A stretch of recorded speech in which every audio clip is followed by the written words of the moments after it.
नामांकन दाखिल किया है। नामांकन के अंदर 5 लोगों का आना प्रस्तावित था, तो उसमें आदरणीय डॉक्टर आरसी यादव साहब, सुमन यादव जी और मैं स्वयं हो गया, और हमारे कांग्रेस पार्टी के ब्लॉक अध्यक्ष हो गए, और एक हमारा प्रस्तावक। हम 5 लोगों ने आज मिलकर के यह हमारा नामांकन दाखिल किया है।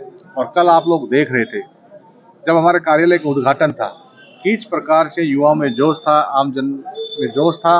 और अब की बार भैरोड के अंदर ऐसी परिस्थितियां हैं, क्योंकि एक छोटा चोर है, एक बड़ा चोर है, दोनों चोर हैं, और भैरोड की जनता दोनों से त्रस्त है, और दोनों भारी है। एक मुंडावर से आया है और एक छिलपटा से आया इस कोट कासिम से, और अब की बार दोनों को वापस भेज देगी, दोनों को जमानत जब्त करके भेजेगी, और यहाँ से कांग्रेस पार्टी को बहुत भारी बहुमत से चुनाव जिता के भेजेगी। सर, गुटबाजी थी वो मैनेज कर ली, किस तरह क्या होगा? गुटबाजी कहाँ देखी आपको?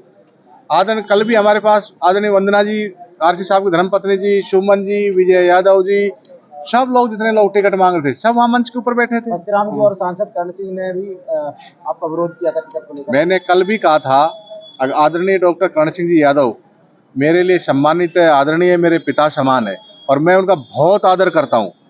और उन्होंने जो बात कही है, जो भी वो चाहे मुझे गाली भी बकेंगे तो उसको भी मैं आशीर्वाद के रूप में ग्रहण करूंगा।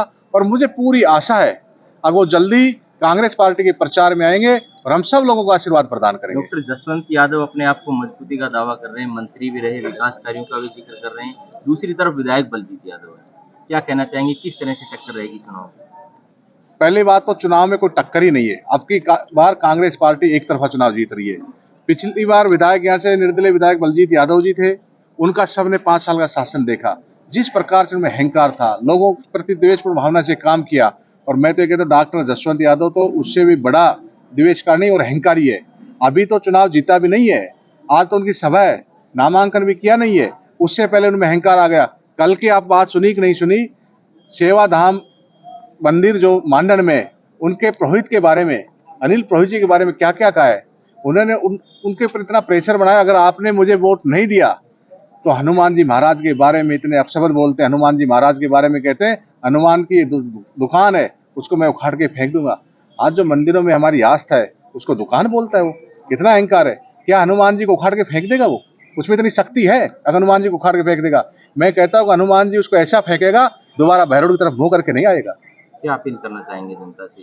जनता से अपील करना चाहता हूँ, सब भाईचारे से, अमन से, आपस में सौहार्दपूर्ण वातावरण में चुनाव लड़े, आपस में इस प्रकार की कोई चीजें नहीं करे जिससे हमारा वातावरण दूषित हो। क्योंकि पिछले 5 सालों में जो वातावरण दूषित हुआ, उस गंदगी को हम साफ करेंगे और भाईचारे के साथ मिलकर चुनाव लड़ेंगे। एक चीज, परसों तो विधायक जी ने रैली की थी, कल हमारे लोग आए थे, और आज उसके भाजपा वाले के देख लेना। कल जिस प्रकार जोश और जुनून के साथ लोग आए थे, 3 से 4 गुना कम थे विधायक की उसमें मीटिंग में, और भारी लोग थे। और हमारे सब यहाँ लोकल स्थानीय लोग आए थे और जोश के साथ थे, जुनून के साथ थे, बुजुर्ग थे, माताएं थी, सब आशीर्वाद देने के लिए आए। हल्के होते तो इतने लोग कैसे आते? ऐसा लगा 3 से 4 घंटे तक पूरा भैरोड जाम रहा, आदमी पैदल निकल नहीं पा रहा था। आपने देखा नहीं देखा? आप ही बताइए, देखा नहीं देखा? और 3-4 घंटे तक निकल नहीं पा रहे थे, तो इतनी भीड़ कहाँ से आ गई? कहाँ से कमजोर हो गए?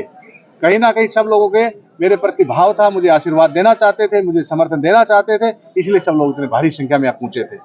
और आप ही तुलना कर लेना तीनों की रैलियों में और फिर बता देना कौन भारी और कौन मजबूत है।